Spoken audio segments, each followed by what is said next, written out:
मेघनाथ को अजय बनाने वाली कुलदेवी निकुंभिला ने हनुमान जी पर सिर्फ इसलिए प्रहार कर दिया क्योंकि हनुमान जी ने उनसे कहा, आप अधर्म का साथ छोड़ दें, नहीं तो परिणाम अच्छा नहीं होगा। देवी निकुंभिला के प्रहार से मूर्छित हनुमान जी राम राम कहते हुए उठे और क्रोधित होकर अपना पंचमुखी रूप प्रकट कर लिया। इसे देख निकुंभिला ने भी सिंह का मुख और 8 भुजाओं वाला भयानक तांत्रिक स्वरूप प्रकट कर लिया।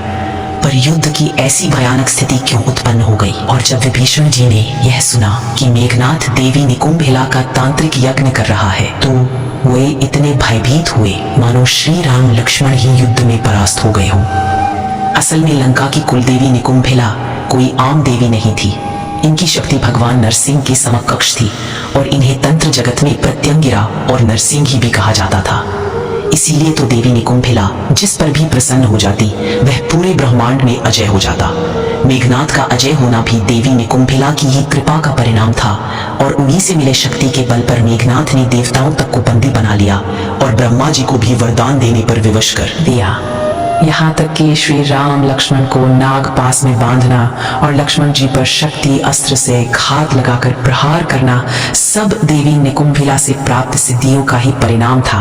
पर जब जब मेघनाथ का सामना हनुमान जी से हुआ तो देवी निकुंभिला भी उसे विजय नहीं दिला पाई और इसी बात से तिल मिलाया मेघनाथ सीधे सीधे देवी निकुंभिला से ही हनुमान जी को युद्ध में परास्त करने को बोलने लगा।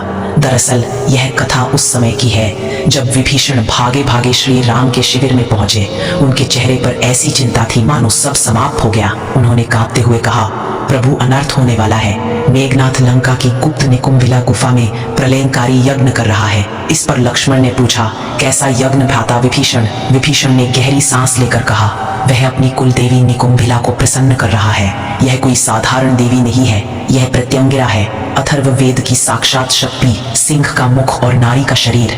अगर मेघनाथ यह गोपनीय यज्ञ पूरा कर लेगा तो उसे एक ऐसा मायावी रथ मिलेगा जिस पर सवार होने के बाद उसे त्रिदेव भी नहीं मार सकेंगे। वह अजय हो जाएगा। हमें जल्दी ही वहां पहुंचकर उसका यज्ञ भंग करना होगा और श्री राम की आज्ञा लेकर हनुमान जी, लक्ष्मण जी और विभीषण जी एक विशाल वानर सेना के साथ उस गुप्त गुफा तक पहुंचे।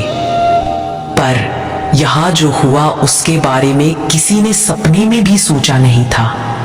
असल में मेघनाथ का यज्ञ भंग करना इतना आसान नहीं था क्योंकि उसकी रक्षा स्वयं देवी निकुंभिला अपनी सहायक तांत्रिक शक्तियों के साथ कर रही थी। देवी निकुंभिला की सहायक रक्तदत्ता शूलिनी और मरकट काली मुख्य रूप से पूरे गुफा को सुरक्षा दे रही थी और इन सभी बातों से अनजान वानर दल ने जैसे ही अंदर प्रवेश करने की कोशिश की, एक अदृश्य शक्ति ने पूरी सेना को पीछे फेंक दिया। इससे क्रोधित होकर लक्ष्मण जी ने अपना धनुष उठाया और बोले, यह कैसी माया है, मैं इसे अपने बाणों से अभी भेद देता हूं। पर उनके दिव्य अस्त्र भी उस दीवार से टकराकर शून्य में विलीन हो गए।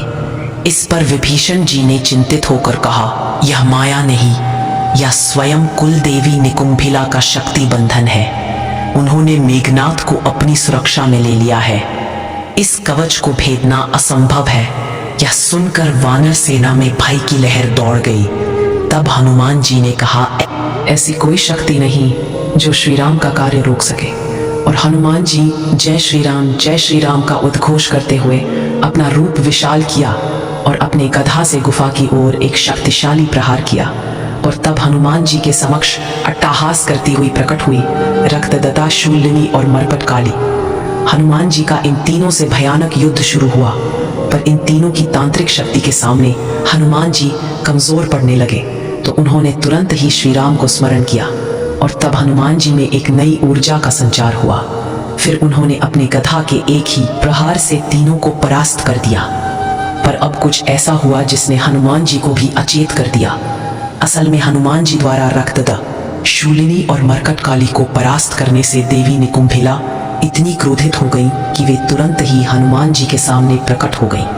देवी निकुंभिला को देख हनुमान जी ने हाथ जोड़कर प्रणाम किया और विनम्रता से कहा, हे देवी, आप मेघनाथ की रक्षा करके अधर्म को बचा रही हैं। आप हमारे और मेघनाथ के बीच से हट जाइए।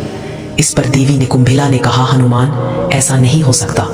मैंने अपने भक्त को रक्षा का वचन दिया हुआ है। तुम लोग मेरे रहते मेघनाद को परास्त नहीं कर पाओगे। तब हनुमान जी ने कहा, आप अधर्म का साथ छोड़ दे, नहीं तो परिणाम अच्छा नहीं होगा।